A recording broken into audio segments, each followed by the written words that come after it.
ఓం నమ శివాయ. శ్రీ స్కాంద పురాణ అంతర్గత కార్తీక పురాణంలోని మొదటి అధ్యాయము. ఈ రోజు నుంచి మనకి కార్తీక మాసం ఆరంభమైంది కావున కార్తీక పురాణాన్ని మనము ప్రతిరోజు ఒక అధ్యాయం చొప్పున పఠించాలన్నమాట. 30 రోజులు 30 అధ్యాయాల చొప్పున మనము చదవాలి. దీనివల్ల మనకి అనేక జన్మల నుంచి వస్తున్న పాపాలన్నీ నశిస్తాయి. మొదటి అధ్యాయాన్ని మొదటగా గణపతి శ్లోకంతో ప్రారంభిద్దాము. శుక్లాంబరధరం విష్ణుం శశివర్ణం చతుర్భుజం ప్రసన్నవదనం ధ్యాయేత్ సర్వవిఘ్నోపశాంతయే. శ్రీరాముని దయ వలన పూర్వకాలంలో ఒకసారి మహర్షులైన సౌనకాదులు సూత పౌరాణికుని చూచి, ఓ మహాత్మా, మాకు కార్తీక మహాత్మ్యం వినాలనే సంకల్పం కలిగినది, దయతో చెప్పమని అడిగిరి. సూతుడు వారి కోరికను మన్నించి సంతోషముతో ఈ కార్తీక మాస మహాత్మ్యాన్ని పూర్వము జనక మహారాజునకు, వశిష్ఠుల వారు నారద మహర్షికి బ్రహ్మదేవుడు, పార్వతికి శివుడు, లక్ష్మీదేవికి విష్ణుమూర్తి ఉపదేశించారు. ఈ కార్తీక మాస మహిమను వినడం వలన అనేక జన్మల్లో చేసిన పాపాలు కూడా హరించిపోతాయి, సావధానంగా వినవలసింది అంటూ వ్రత విధానాన్ని చెప్పడం మొదలుపెట్టారు. ఒకసారి వశిష్ఠ మహర్షి సిద్ధాశ్రమానికి వెళుతూ మార్గమధ్యంలో విశ్రాంతి తీసుకోవాలని కోరిక కలగడం వలన మిథిలా నగరంలో ఆగారు. ఆ నగరాన్ని పాలిస్తున్న జనక మహారాజు తన నగరంలో విడిది చేస్తున్న వశిష్ఠుల వారికి తగిన సత్కారాలు చేసి తన అదృష్టానికి మురిసిపోతూ వశిష్ఠుల వారికి భక్తితో నమస్కరిస్తూ, స్వామి, మీరు రావడం వలన మా జన్మ తరించినది. మా పెద్దలందరూ తృప్తి చెంది ఉంటారు. గృహస్థులైన వారికి మీ వంటి మహర్షుల దర్శన భాగ్యము లభించడం అరుదుగా కలుగుతుంది. ఎన్నో జన్మల పుణ్యఫలం వలన కానీ మీ వంటి దివ్య దర్శన భాగ్యము కలగదు. తమ రాక వల్ల నాకెన్నో శుభములు కలుగుతాయి. తమరు వచ్చిన కారణం చెప్పి నన్ను అనుగ్రహింపుడు అని అడిగాను.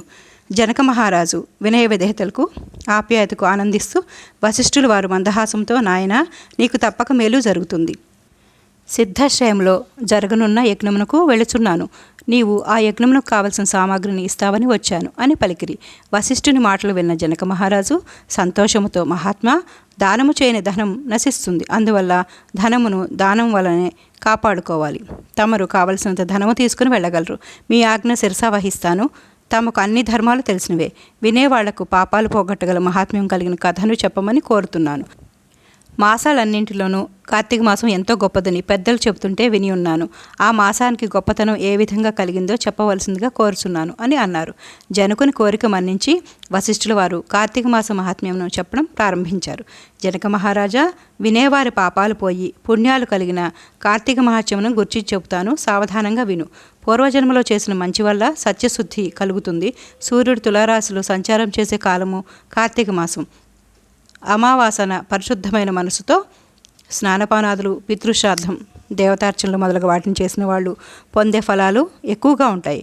కార్తీక మాసంలో శుద్ధ పాడ్యమి నుంచి కానీ తులారాశిలోనికి సూర్యుడు ప్రవేశించిన రోజు నుండి కానీ కార్తీక మాస వ్రతం ప్రారంభించాలి.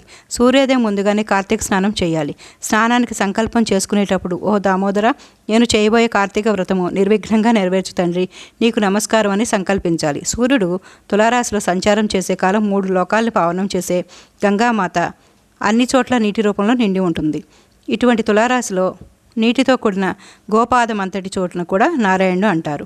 నదులు, చెరువులు, బావులు అనే భేదం లేదు. అంతటి పవిత్రమైన కార్తీక మాసంలో హరినామస్మరణ చేసి కాళ్ళు చేతులు కడుక్కొని ఆచమనం చేసి పరిశుద్ధత పొందవలను. ఇంద్రియాలని అదుపులో పెట్టాలి. కాలభైరవుల ఆజ్ఞ తీసుకొని మొలబంటి నీటితో దిగి స్నానం చేయాలి. స్నానం చేసి దేవర్షికి, పితృదేవతలకు భక్తితో తర్పణాలు విడవాలి.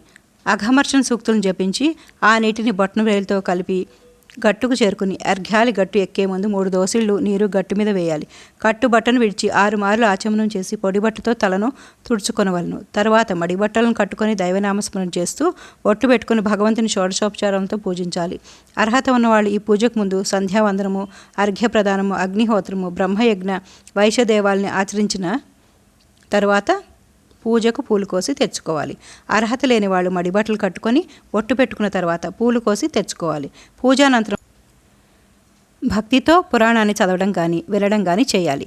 ఇంటికి వచ్చిన తర్వాత దేవతార్చన, అతిథి పూజలు చేసి బంధుమిత్రులతో కలిసి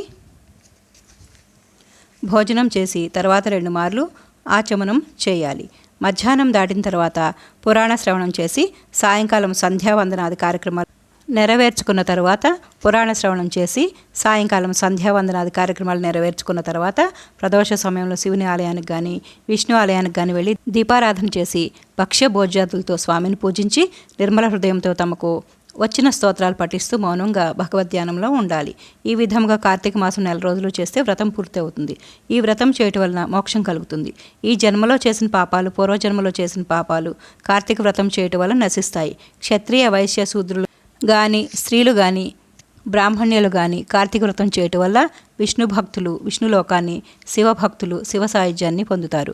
కార్తీక మాసంలో దాన ధర్మాలు చేసేవారు ఆ రోజు చేసిన పాపాలన్నీ హరించిపోతాయి. వ్రతము పూర్తయిన తదుపరి యథాశక్తి అన్నదానం చేయడం శ్రేయస్కరం. ఇది శ్రీ స్కాంత పురాణాంతర్గత కార్తీక మహాత్మ్యం నందలి మొదటి అధ్యాయము సంపూర్ణం. సర్వే జన సుఖినో భవంతు.